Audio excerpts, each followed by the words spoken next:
पाठ 6 एवरेस्ट के साथ मेरी भेंट। बच्चों, क्या आप बता सकते हो कि हिमालय की सबसे ऊंची चोटी का नाम क्या है? जी, हिमालय की सबसे ऊंची चोटी का नाम माउंट एवरेस्ट है और माउंट एवरेस्ट की ऊंचाई 8,848 मीटर है। अब बताइए कि एवरेस्ट पर चढ़ने वाली पहली महिला कौन थी? जी, बचेंद्री पाल एवरेस्ट पर चढ़ने वाली पहली महिला थी। ठीक है, इस पाठ में बचेंद्री पाल ने अपनी यात्रा का वर्णन किया है। अब हम पाठ का सारांश पढ़ेंगे। हिम्मत और हौसले से व्यक्ति कठिन से कठिन काम को भी सरल बना लेता है। बचपन से पर्वतों पर चढ़ने का सपना देखने वाली बचेंद्री पाल ने अपने साहस, आत्मविश्वास से अपना सपना पूरा किया। वे विश्व के सबसे ऊंचे शिखर पर पहुंचने वाली पहली भारतीय महिला बनी। इस पाठ में हम जानेंगे कि उनकी यह यात्रा कैसी रही। कर्नल खुल्लर ने साउथ कोल तक की चढ़ाई के लिए 3 शिखर दलों के 2 समूह बना दिए। मैं सुबह 4 बजे उठ गई, बर्फ पिघलाई और चाय बनाई। कुछ बिस्कुट और आधी चॉकलेट का हल्का नाश्ता कर मैं 5:30 बजे अपने तंबू से निकल पड़ी। अंगदोर्जी ने मुझसे पूछा, क्या मैं उनके साथ चलना चाहूंगी? मुझे उन पर विश्वास था और साथ साथ मैं अपनी आरोहण की क्षमता और कर्मठता के बारे में भी आश्वस्त थी। सुबह 6:20 पर जब अंगदोर्जी और मैं साउथ कोल से बाहर निकले तो दिन ऊपर चढ़ आया था।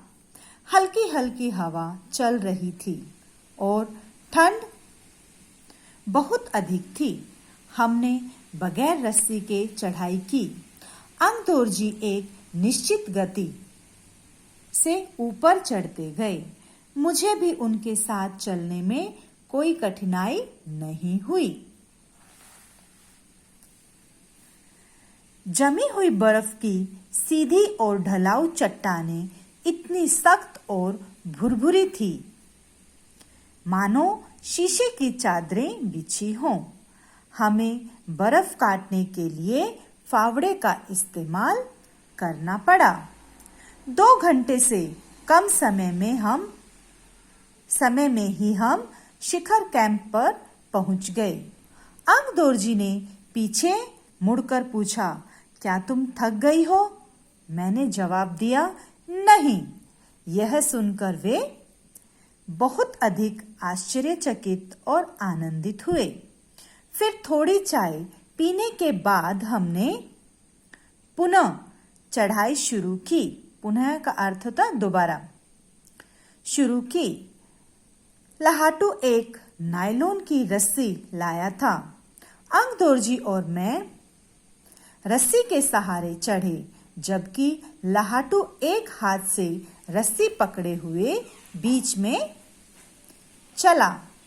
तभी लहाटू ने गौर किया कि मैं इन ऊंचाइयों के लिए आवश्यक 4 लीटर कितनी ऑक्सीजन की आवश्यकता थी? 4 लीटर। लेकिन बचेंद्री पाल ने 4 लीटर से कम ऑक्सीजन को अपने साथ लिया था। ठीक है, 4 लीटर ऑक्सीजन की अपेक्षा कम ऑक्सीजन लगभग 2.5 लीटर प्रति मिनट के अनुपात से। ठीक है, ये यहाँ पर बताया है कि उनको कितनी की जरूरत थी और उनके पास कितनी ऑक्सीजन थी। लेकर चढ़ रही थी। मेरे रेगुलेटर पर जैसे ही उसने ऑक्सीजन की आपूर्ति बढ़ाई, मुझे कठिन चढ़ाई आसान लगने लगी। दक्षिणी शिखर के ऊपर हवा की गति बढ़ गई थी। उस ऊंचाई पर तेज हवा के झोंके भुरभुरे बर्फ के कणों को चारों तरफ उड़ा रहे थे, जिससे दृश्यता क्या होती है? विजिबिलिटी नहीं के बराबर हो गई थी। मैंने देखा कि केवल थोड़ी देर के बाद कोई ऊंची चढ़ाई नहीं है। ढलान एकदम सीधी हो गई है। मेरी सांस मानो रुक गई थी। मुझे लगा कि सफलता बहुत नजदीक है। 23 मई 1984 के दिन दोपहर 1:07 पर मैं एवरेस्ट की चोटी पर खड़ी थी। एवरेस्ट की चोटी पर पहुंचने वाली मैं प्रथम भारतीय महिला थी। एवरेस्ट की चोटी पर इतनी जगह नहीं थी कि 2 व्यक्ति साथ साथ खड़े हो सके। चारों तरफ हजारों मीटर लंबी सीधी ढलान को देखते हुए हमारे सामने मुख्य प्रश्न सुरक्षा का था। हमने फावड़े से पहले बर्फ की खुदाई कर अपने आप को सुरक्षित रूप से स्टेबल। ओके। इसके बाद मैं अपने घुटनों के बल बैठी। बर्फ पर अपना माथा टेककर मैंने सागर माथा के ताज का चुंबन लिया। बिना उठे ही मैंने अपने थैले से हनुमान चालीसा और दुर्गा माँ का चित्र निकाला। इन्हें अपने साथ लाए लाल कपड़े में लपेटा और छोटी सी पूजा करके इनको बर्फ में दबा दिया। उठकर मैं अपने दल नेता अंगदोरजी के प्रति आदर भाव से झुकी। उन्होंने मुझे गले से लगाया। कुछ देर बाद सोनम पुलजर पहुंचे और उन्होंने हमारे फोटो लिए। इस समय तक लाहाटू ने हमारे नेता को एवरेस्ट पर हमारे पहुंचने की सूचना दे दी थी। तब मेरे हाथ में वॉकी टॉकी दिया गया। कर्नल खुल्लर ने मुझे बधाई दी और बोले, देश को तुम पर गर्व है।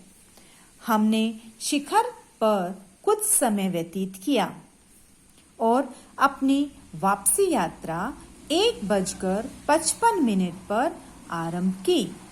अंगदोरजी और मैं साउथ कोल पर शाम 5 बजे तक पहुंच गए।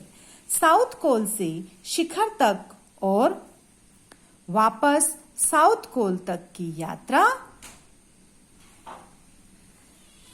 चोटी पर रुकने का समय जो वहां पर रुके थे वो भी समय इसी में इंक्लूड किया गया है। जोड़कर पूरा समय बताया गया है कि यहाँ पर उनकी यात्रा को कितने समय लगा था। 10 घंटे 40 मिनट में पूरी करने पर सबने हमें बधाई दी। मैं जब अपने तंबू में लौट रही थी, मैंने मेजर कुमार को कर्नल खुल्लर से वायरलेस पर बात करते सुना। आप विश्वास करें या ना करें, श्रीमान बचेंद्री केवल 3 घंटे में ही नीचे वापस आ गई और वह उतनी ही चुस्त दिख रही है जितनी वह आज सुबह चढ़ाई शुरू करने से पहले थी।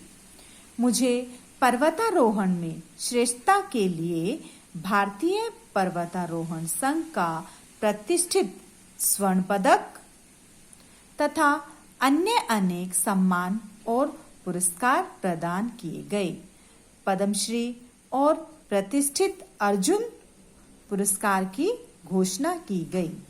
सबके आकर्षण और सम्मान का केंद्र होना मुझे अच्छा लगा। ये बचेंद्री पाल ने अपनी ही यात्रा का वर्णन किया है।